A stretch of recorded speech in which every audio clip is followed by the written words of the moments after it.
Welcome, everyone, to our deep dive discussion on Cambodian political factionalism.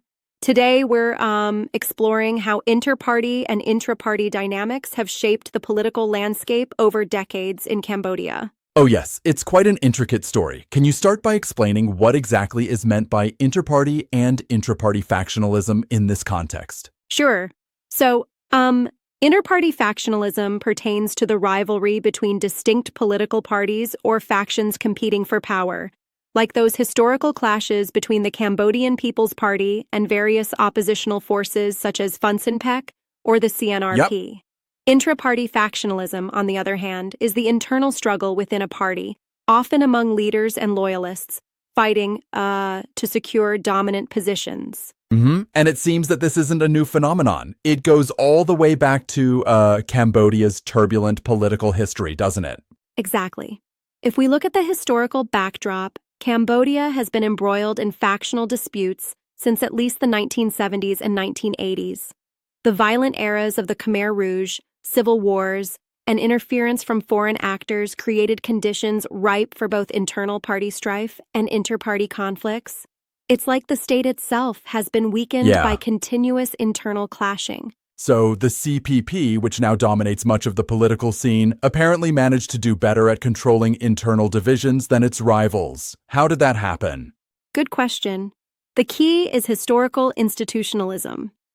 Basically, the CPP emerged as a more structured, institutionalized party back in the 1980s.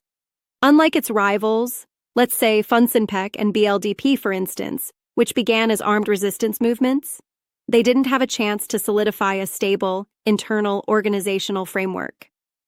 The CPP, with its central committee and later a robust Politburo, managed to channel factional dissent through established processes, gradually reducing intraparty factionalism. I see. So it's a mix of both structure and strategic leadership? Yes, precisely.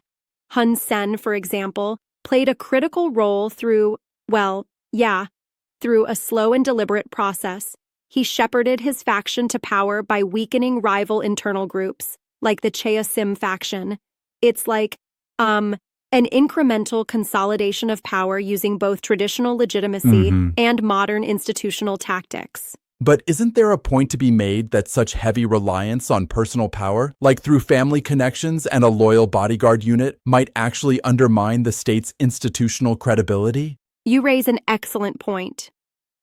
While Hun Sen's approach has been effective in curbing factional infighting, it does come with risks.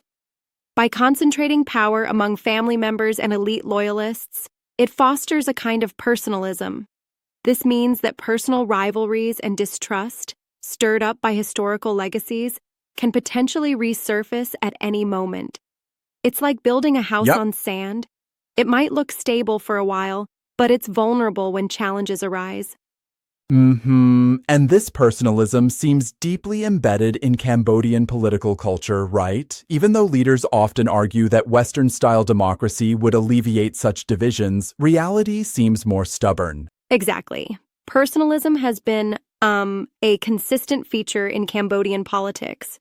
It's not only about ideology, but about personal rivalries that go back generations.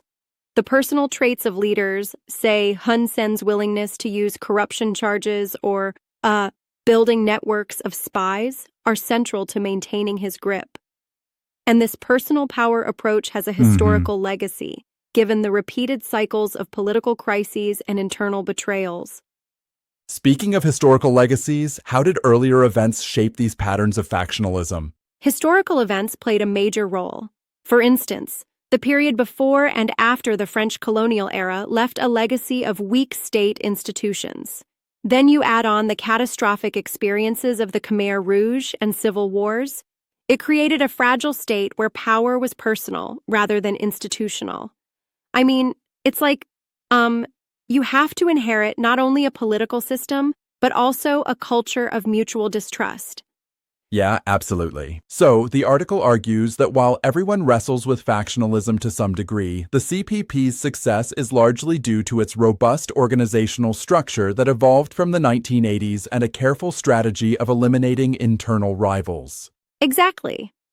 The CPP wasn't just lucky. It used historical institutionalism to its advantage. Its roots in the People's Revolutionary Party, the party's enduring structure, and the careful, sometimes brutal sidelining of rivals all contributed to reducing factionalism compared to the highly splintered opposition. And what about the opposition parties themselves? They seem to have suffered significantly from internal divisions. Correct. Oppositional groups like Funcinpec and later the CNRP have been notably factionalized. For example, the merger that formed the CNRP was a tactical move to defeat the CPP. But even then, internal divisions persisted along the historical lines of the Sam Rainsy Party versus the Human Rights Party. This constant infighting prevented them from establishing coherent policy platforms and effective organizational structures. Yeah, It almost sounds like the opposition was too focused on defeating the ruling party rather than building their own unifying long-term institutions. Exactly. Their struggle was primarily about opposition credentials and tactical wins. They didn't invest as much in institutionalization, which, in turn, made them vulnerable to disintegration and factional backsliding when internal disputes arose. Right. I'm also reminded of how external influences like Vietnam and China played into this dynamic. How does that factor into the story? Oh, indeed. External powers have had a huge impact. Historically, Vietnam supported Hun Sen in the early years, which, gave him a foothold. Later on, when Hun Sen shifted closer to China, it was partly a counterbalance to Vietnamese influence. These shifts not only bolstered his personal position, but also contributed to the ability of the CPP to continually dominate Cambodia's political institutions. That's quite an intricate balancing act, yet it raises the question, given all this, is the current stability in Cambodia sustainable in the long run? That's the million-dollar question. While the CPP has minimized internal factionalism and maintained power, its stability is, sort of a temporary calm. The reliance on personal networks and the absence of deep institutionalized legitimacy mean that if a major disruption occurs, say, a change in leadership or a significant external crisis, dormant factionalism could reemerge quite rapidly. Right, exactly. So, although the government appears stable now, there are fundamental vulnerabilities that could destabilize the system if not addressed. Yes, indeed. And the article backed by historical institutionalism suggests that without significant reforms to build genuine collective trust and institutional strength, the cycle of factionalism could well repeat itself. It's like the proverb mentioned in the discussion, when the water rises, the fish eat the ants. When the water recedes, the ants eat the fish. It captures the perpetual power struggle and the constant vigilance required to maintain dominance. I love that proverb. It really encapsulates the precarious nature of power in a system full of internal rivalries. Now, one thing I wondered about, doesn't the focus on personalism as a source of factionalism somewhat neglect the role of broader cultural and ideological factors? Good point. While cultural and ideological factors such as Buddhism, nationalism, and even influences from Marxism-Leninism do shape the political narrative, the article emphasizes that these only partly explain the persistence of factionalism. Ultimately, it's the structural fragilities of the state and the personal ambitions of key leaders that drive the dynamics. So, if I understand correctly, even though religion and ideologies provide a common identity, they don't necessarily foster the unity needed to overcome deep-seated personal rivalries? Precisely. The example given in the discussion about Buddhism is telling. Despite being a major aspect of Cambodian identity, it hasn't been enough to bridge political divides. The same goes for modern ideologies, which have, at times, intensified rivalries rather than alleviating them. It's fascinating and somewhat sobering to see how history, personal ambition, and weak institutions interweave to create such a complex political landscape. Very much so.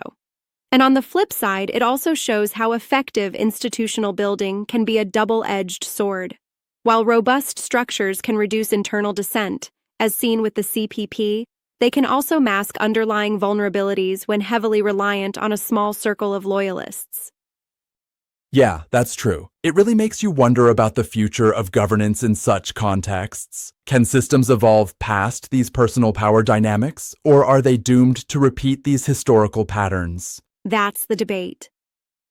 The article suggests that real transformation would require overcoming deep-rooted structural fragilities and building mutual trust.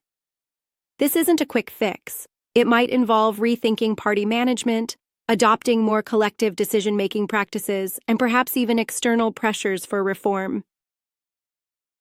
And I guess until that happens, the ongoing struggle is likely to remain, at least in a latent form, even within the dominant party. Exactly. Even though Hun Sen and his faction have managed to keep the internal factionalism at bay for now, the risk of it re-emerging is ever present. The reliance on personal networks, incremental purges of opponents, and the use of corruption as a tool all underscore a system that is more about survival than about evolving to serve the broader common good. Yep, true. It's almost like a ticking time bomb, stable until suddenly everything shifts. Precisely. And while the current political order might seem stable, any significant leadership change or external shock could trigger a resurgence of factionalism. That's why, despite the CPP's relative prowess in managing internal divisions, the sustainability of their model remains highly questionable. Right. Well, that's a wrap on our exploration today. It's been a fascinating journey through the historical, institutional, and personal dynamics that mold Cambodian politics. Thanks for breaking down such a complex topic with us. Thank you. It's been an engaging discussion, full of, insights and some critical challenges too. Until next time, keep questioning and exploring the intricate layers of politics.